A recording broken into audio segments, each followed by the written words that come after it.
बीते दिनों उन्होंने एक पोस्ट भी डाला था, शेरो शायरी कर रहे थे, तंज कस रहे थे कहीं ना कहीं।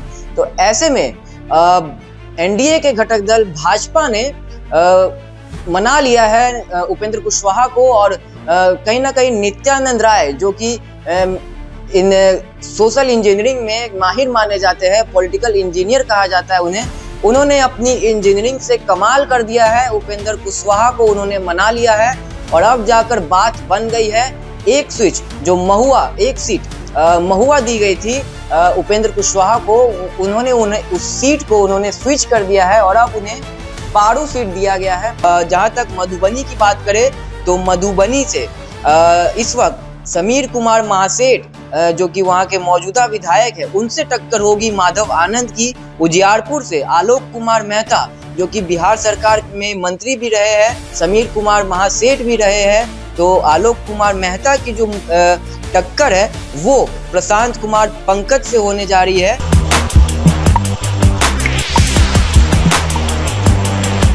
बिहार विधानसभा चुनाव 2025 को लेकर एक बड़ी खबर आपको बताने जा रहे हैं। उपेंद्र कुशवाहा मान गए हैं। जी हाँ, उपेंद्र कुशवाहा जो नाराज हो गए थे सीट को लेकर, 6 सीटें दी गई थी जिसको लेकर वो नाराज थे, और उसके बाद भी वो चाह रहे थे कि वो जो 6 सीटें उन्हें दी गई है उनमें वो कह रहे थे कि वो मनमानी सीट उन्हें नहीं मिला है, स्विच करना चाह रहे थे सीट को लेकर।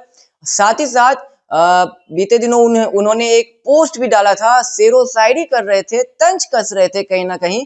तो ऐसे में एनडीए के घटक दल भाजपा ने मना लिया है उपेंद्र कुशवाहा को, और कहीं ना कहीं नित्यानंद राय जो कि इन सोशल इंजीनियरिंग में माहिर माने जाते हैं, पॉलिटिकल इंजीनियर कहा जाता है उन्होंने अपनी इंजीनियरिंग से कमाल कर दिया है। उपेंद्र कुशवाहा को उन्होंने मना लिया है और अब जाकर बात बन गई है। एक स्विच जो एक सीट महुआ दी गई थी उपेंद्र कुशवाहा को, उन्होंने उस सीट को उन्होंने स्विच कर दिया है और अब उन्हें पारू सीट दिया गया है। पारू से वो चुनाव लड़ेंगे, उनकी पार्टी चुनाव लड़ेगी, और अब जाकर बात बन गई है। 6 उम्मीदवारों की जो नाम है, जो सूची है वो जारी कर दी गई है। आपको बता रहे हैं कि जो उम्मीदवार है, एक एक का नाम आपको बता दे कि 6 सीट जो है, पहले आपको वो जानना होगा। पहली सीट जो है वो मधुबनी दी गई है आरएलएम को, हमने पहले भी बताया है। अब कैंडिडेट का नाम भी आपको बता देते हैं, माधव आनंद है जो कि चुनाव लड़ने जा रहे हैं। उजियारपुर से प्रशांत कुमार पंकज लड़ने जा रहे हैं। सासाराम से स्नेहलता, दिनारा से आलोक कुमार सिंह, बाजपट्टी से रामेश्वर महतो और पारो से मदन चौधरी 2020 के चुनाव में भी पारो से लड़ चुके हैं। हालांकि उस वक्त उपेंद्र कुशवाहा का जो दल था वो आरएलएसपी था और उसका चुनाव चिन्ह पंखा था। उस वक्त पंखा छाप पर करीब 7,000 से अधिक वोट आए थे, 72,81 वोट आए थे उन्हें। और अब जाकर वो वापस से उपेंद्र कुशवाहा के पार्टी आरएलएम का हिस्सा है, और आरएलएम के चुनाव चिन्ह पर वो 2025 के चुनाव में पारो से एक बार फिर से मैदान में उतरे हैं। हालांकि एक रिव्यू लेना तो बनता ही है 2020 के चुनाव का। जहां तक मधुबनी की बात करें तो मधुबनी से इस वक्त समीर कुमार महासेठ जो कि वहां के मौजूदा विधायक है, उनसे टक्कर होगी माधव आनंद की। उजियारपुर से आलोक कुमार मेहता जो कि बिहार सरकार में मंत्री भी रहे हैं, समीर कुमार महासेठ भी रहे हैं, तो आलोक कुमार मेहता की जो टक्कर है वो प्रशांत कुमार पंकज से होने जा रही है। हालांकि भाजपा ने अपनी सीट को आरएलएम को दिया है, उपेंद्र कुशवाहा को दिया। हम ऐसा इसलिए कह रहे हैं क्योंकि भाजपा 2020 के चुनाव में उजियारपुर से मैदान में थी। तीसरा सीट जो है वो सासाराम है, जहां से राजेश कुमार गुप्ता मौजूदा विधायक है, राजद कोटे से आते हैं। राजद की टक्कर आरएलएम से होने जा रही है, जो आरएलएम के उम्मीदवार स्नेहलता से होने जा रही है। हालांकि इस यहाँ पे जेडीयू ने कॉम्प्रोमाइज किया है, क्योंकि जेडीयू के प्रत्याशी 2020 के चुनाव में मैदान में थे।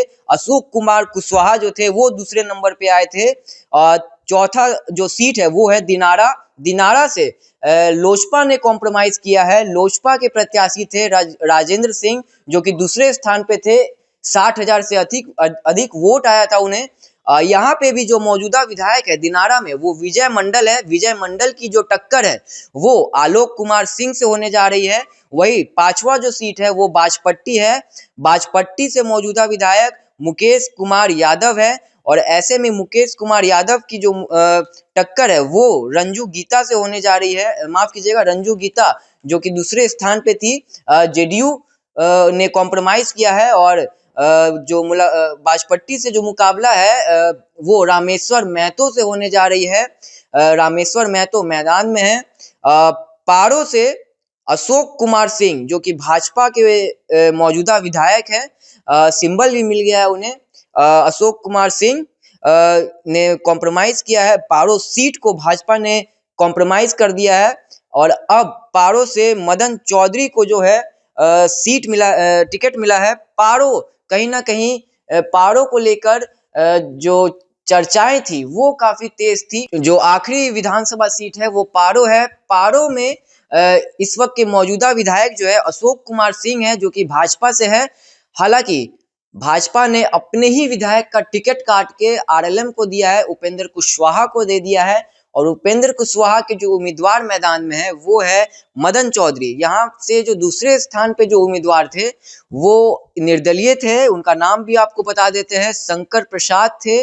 60,000 से अधिक वोट आया था उन्हें और अब जाके आरएलएम इन 6 सीटों पे अपने उम्मीदवारों की जो नाम है वो जारी कर दी गई है उपेंद्र कुशवाहा के तरफ से, आरएलएम के तरफ से। और अब जाके जो मैदान है वो बिल्कुल तरीके से सज चुका है, बाजार सज चुका है और सभी जो उम्मीदवार है वो मैदान में उतर गए हैं।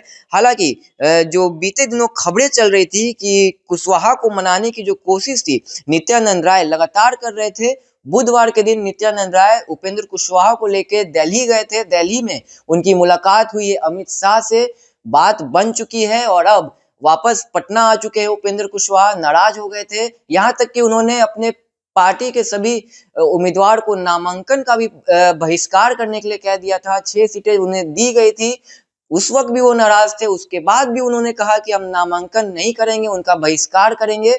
और अब जाके बात बन गई है, सीटों को लेकर नाराजगी चल रही थी। अंदर की बात आपको बताने जा रहे हैं। सीटों को लेकर कहीं ना कहीं वो स्विच करना चाह रहे थे। 1-2 सीट, महुआ सीट जो है वो उस पे वो लड़ना चाह रहे थे। महुआ वो चाह रहे थे कि महुआ उन्हें मिले।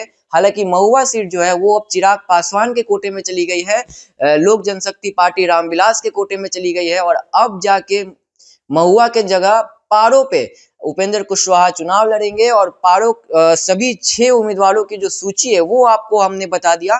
क्या कुछ तस्वीरें निकल कर आती है, एनडीए ने लगभग सभी उम्मीदवारों के नाम जो है वो घोषित कर दिए हैं। वही दूसरी तरफ महागठबंधन अभी तक तय नहीं कर पा रहा है। क्या कुछ तस्वीरें निकल कर आती है, जल्द ही सब कुछ साफ हो जाएगा। लगातार विकासशील इंसान पार्टी के प्रमुख मुकेश सहनी दिल्ली में ही है और लगातार बने हुए हैं, संपर्क कर रहे हैं सब जगह कि जल्द से जल्द सीट शेयरिंग का जो फॉर्मूला है वो तय हो, परंतु अभी तक तय नहीं हो पा रहा है। उम्मीदवारों की सूची भी जारी करनी है और ऐसे में कहीं ना कहीं महागठबंधन में देरी की स्थिति फिर से दिख रही है। 2020 वाली स्थिति दोबारा ऐसे बनते हुए दिख रही है। जल्द ही उम्मीद करते हैं कि जल्द ही महागठबंधन में सब कुछ ठीक हो जाए, क्योंकि कल यानी कि 17 तारीख जो आखिरी नामांकन की तारीख है, कल पहले चरण के जो नामांकन की तारीख है वो कल आखिरी दिन है। तो ऐसे में बहुत देर होते जा रहा है, अभी तक सब कुछ क्लियर नहीं हुआ है महागठबंधन में। वही एनडीए अब काफी आगे निकल गई है इस चुनाव में और एनडीए के सभी उम्मीदवार लगभग तय कर लिए गए हैं। सभी को सिंबल भी दे दिया गया है और सभी मैदान में उतर गए हैं। तमाम खबरों के लिए आप वॉइस अप के साथ बने रहे, हमारे चैनल को सब्सक्राइब कर ले, फेसबुक पेज को फॉलो करें। धन्यवाद।